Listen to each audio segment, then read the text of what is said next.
By the middle of the 17th century, the English East India Company had set up a few factories in Bengal.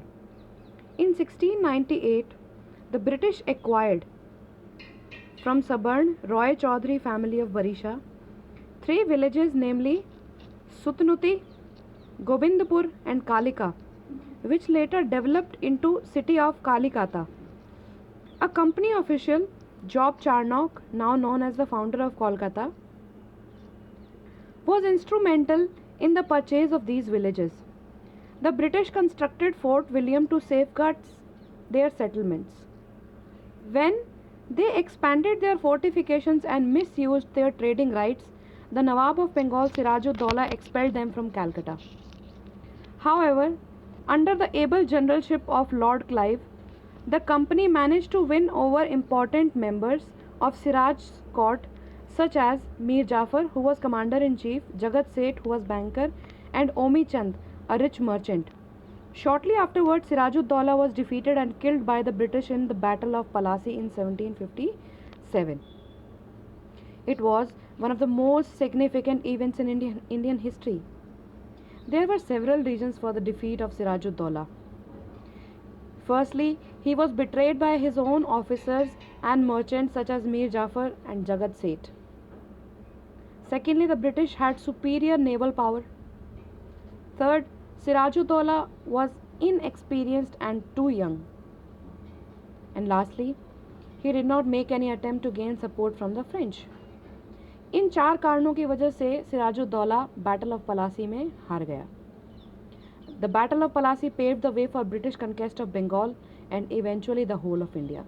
Battle of Palasi एक decisive war था जिसकी वजह से सिर्फ बंगाल ही नहीं पूरे India पर ब्रिटिशर्स ने अपना कैप्चर कर लिया था. Mir Jafar, the new puppet that Nawab installed by the British, granted the East India Company the right to collect revenue from 24 parganas in Bengal along with the right to free trade. Mir Qasim, the son-in-law of Mir Jafar, was made the new Nawab by the East India Company, as the latter failed to meet the company's demands. The following measures by Mir Qasim made him unpopular among the British. Firstly, modernization of the army. He was trying to modernize the army. Secondly, attempt to improve the finances of Bengal. Thirdly, attempt to check the misuse of trade privileges of the British. And lastly, abolition of taxes on internal trade.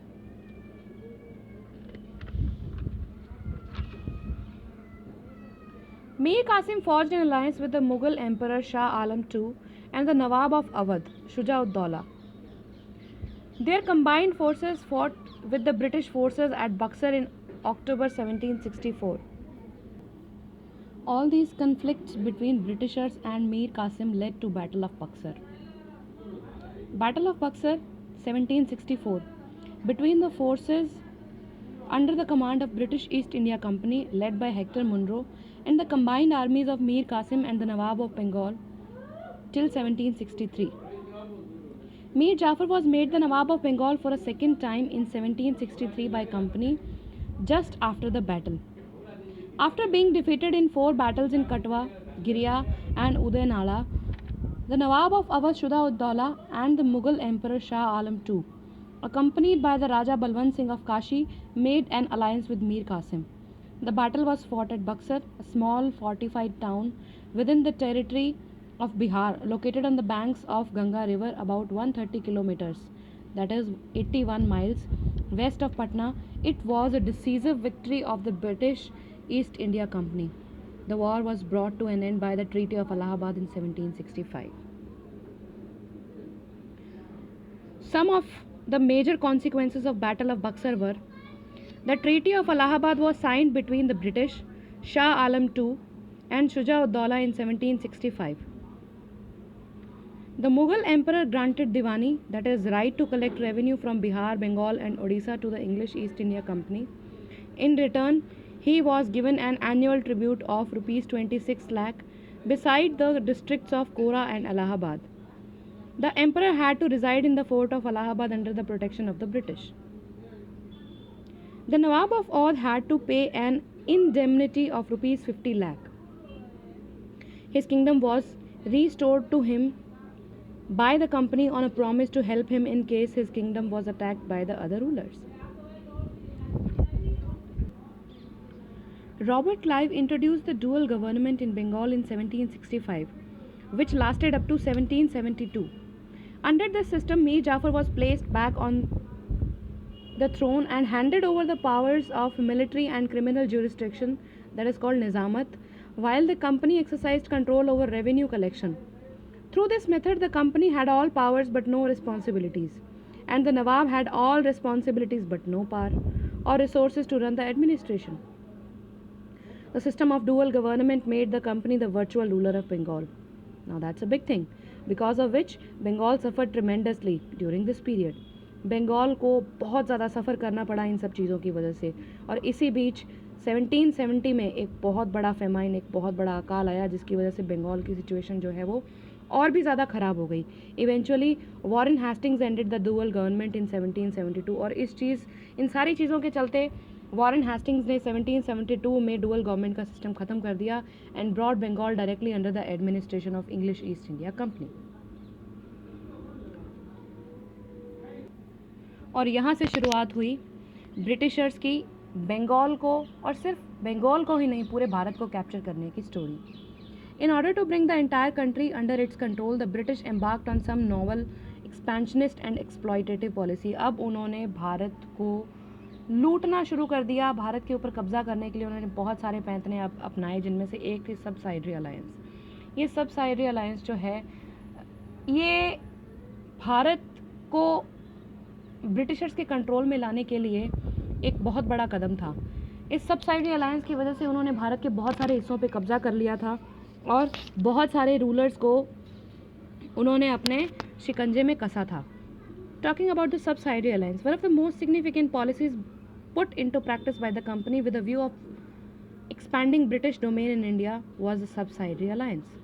It was introduced by Lord Wellesley, who was the Governor General of India from 1798 to 1805. As per this policy, a ruler had to. Subsidiary alliance के चलते एक ruler को कुछ चीज़ें follow करनी होती थी. The first thing was disband his own army and maintain British troops permanently at his cost or give some territory in lieu of it. लूटने का एक और नया तरीका कि कोई भी रूलर अपनी आर्मी नहीं रख सकता था, उल्टा ब्रिटिशर्स की आर्मी को, उनके ट्रूप्स को मेंटेन करने के लिए वो भी उसके खुद के पैसों से, या तो वो पैसा देता था, और अगर उसके पास इतने पैसे नहीं होते थे तो उसके बदले में ज़मीन का कुछ हिस्सा या ज़मीन का बहुत सारा हिस्सा उस ब्रिटिशर्स की आर्मी को मेंटेन करने के लिए उसको देना पड़ता था. दूसरी चीज़ थी accept a British resident in his court. एक और नया तरीका रूलर्स को, कहते हैं ना, स्पाई करने का. उनको मतलब उनके कोर्ट में क्या चल रहा है, क्या नहीं चल रहा है, वो किस तरीके से रूल कर रहे हैं, इन सारी चीज़ों को ध्यान में रखने के लिए अपनी कहते हैं ना, जैसे डिटेक्टिव के तौर पे उन्होंने ब्रिटिश रेजिडेंट्स को उनके कोर्ट में ठहराने का भी एक रूल बनाया था. Then expel all foreigners except the British from his territory. British के अलावा जितने भी फॉरेनर्स थे उन सबको अपनी टेरिटरी से हटाना. एक और नया तरीका, consult the British before negotiating with any other Indian state. ये सबसे बड़ी चीज़ थी कि किसी भी और स्टेट के साथ नेगोशिएट करने के लिए ब्रिटिशर्स को पहले पूछना, उसके बाद किसी से नेगोशिएट करना अगर परमिशन मिले तो. Abide by the decision of the British in case of any disagreement. और अगर कोई डिसएग्रीमेंट होता है तो जो लॉ, जो रूल, जो नियम कायदे ब्रिटिशर्स बनाएंगे उनको फॉलो करना बिना कोई सवाल जवाब किए. Evidently, the policy of subsidiary alliance allowed the British to supervise the king's relations with other kingdoms. सीधे सीधे तौर पे हम देखें तो सबसाइडरी अलायंस जो है किसी भी किंग का दूसरे किंग के साथ या दूसरे स्टेट के साथ या दूसरे रीजन के साथ जो भी उनके रिलेशंस थे उनको पूरा अपने कंट्रोल में लेने का एक तरीका था. In return the British promise that the ruler would be protected from external invasions. और इन सारी चीज़ों के बदले में ब्रिटिश प्रॉमिस करते थे कि वो बाहरी होने वाले हमलों से उस रूलर को बचाएंगे, पर ऐसा नहीं था. As a result of this alliance, the ruler lost his independence, whereas the British secured the right to interfere in the internal affairs of the kingdom. एक सीधी सी चीज़ है, जब आप किसी दूसरे को अपने घर में बोलने का मौका देते हो तो ऑब्वियस सी चीज़ है कि वो बहुत सारी चीज़ों के साथ इंटरफेयर तो करेगा ही, प्लस आपकी आज़ादी, आपकी डिसीजन मेकिंग जो है उसको, उसके अंदर भी एक हिंड्रेंस आती है। और यही होता था सबसाइडरी अलायंस साइन करने के बाद, किसी भी रूलर के सबसाइडरी अलायंस साइन करने के बाद। The British reserve the right to dispose a ruler in case of any lapse on his part. और इसी के साथ बारी आती है बहुत सारे ऐसे वॉर्स की जिसकी वजह से ब्रिटिशर्स ने पूरे भारत को कैप्चर कर लिया, जिनमें थे एंग्लो माइसोर वॉर्स भी included. The Anglo Mysore Wars were a series of wars fought during the last 3 decades of the 18th century between the Kingdom of Mysore on the one hand and the British East India Company, represented chiefly by the Madras Presidency and the Nizam of Hyderabad on the other. Hyder Ali and his successor Tipu Sultan fought a war on 4 fronts, with the British attacking from the west, south and east, while the Nizam's forces attacked from the north. The fourth war resulted in the overthrow of the house of Hyder Ali and Tipu, who was finally killed in the fourth war in 1799, and the dismantlement of Mysore to the benefit of East India Company, which took control of much of the Indian subcontinent. In the first Anglo-Mysore War, which was in 1767 to 1769, the Nizam of Hyderabad formed a coalition with the British and attacked Mysore. However, Hyder Ali managed to defeat them and force the British to sign a treaty. By that treaty, both sides agreed to help each other in case of an attack by a third party. In Second Anglo-Mysore War, which was from 1780 to 1784, when the Marathas attacked Hyder Ali in 1771, the British did not come to his help. Hyder Ali finally died fighting this war. The Third Anglo-Mysore War from 1790 to 1792 was caused by Tipu Sultan's, which was son of Hyder Ali, increasing proximity to the French and attempts to restrict British spice trade on the Malabar coast. The British, led by Cornwallis, supported by the Nizam and the Marathas, defeated Tipu. Finally, Tipu को हरा दिया गया। और fourth and last Anglo Mysore war, जो कि 1798 में fought हुआ था, took place when Tipu outrightly rejected Governor General Lord Wellesley's proposal of subsidiary alliance. Tipu Sultan ने गवर्नर जनरल लॉर्ड वेल्सले के सबसाइडरी अलायंस के प्रपोजल को रिजेक्ट कर दिया था, ठुकरा दिया था। इसी वजह से फोर्थ एंग्लो माइसोर वॉर हुआ, और जिसमें finally Tipu died fighting at Seringapatam in 1799. Following Tipu's death the British annexed a large portion of his kingdom. क्या चाहिए था ब्रिटिशर्स को? अंधे को चाहिए दो आंखें, और वही उन्होंने किया। टीपू की डेथ के बाद उन्होंने बहुत सारा उसके किंगडम का हिस्सा अपने कब्जे में ले लिया। A share of it was given to Nizam of Hyderabad for his cooperation. उसमें से थोड़ा सा हिस्सा हैदराबाद के निज़ाम को दे दिया गया, उसको प्लीज़ करने के लिए कि तुमने हमारे साथ कॉपरेट किया है, इस वजह से हम तुम्हें थोड़ा सा हिस्सा दे रहे हैं एज अ गिफ्ट, तुम रख लो। The rest of the kingdom was placed under the hire of the old ruling family of Wodeyars, who accepted the subsidiary alliance as proposed by Lord Wellesley. Now you come to know that how intelligent and how smarting the Britishers were. उन्हें वुडियर्स को subsidiary alliance propose की और उन्होंने accept कर ली, और उनको kingdom दे दी गई।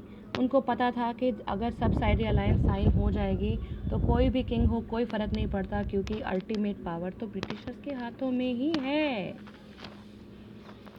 Right? After the battles of Palasi in 1757 and Buxar in 1764, which established British dominion over India by the East India Company, the Anglo-Mysore Wars, which were fought between 1766 to 1799, the Anglo-Maratha Wars from 1775 to 1818, and finally the Anglo-Sikh Wars from 1845 to 1849, consolidated the British claim over South Asia, resulting in the British Empire in India. Though resistance among various groups such as Afghans and the Burmese would last well into 1880s.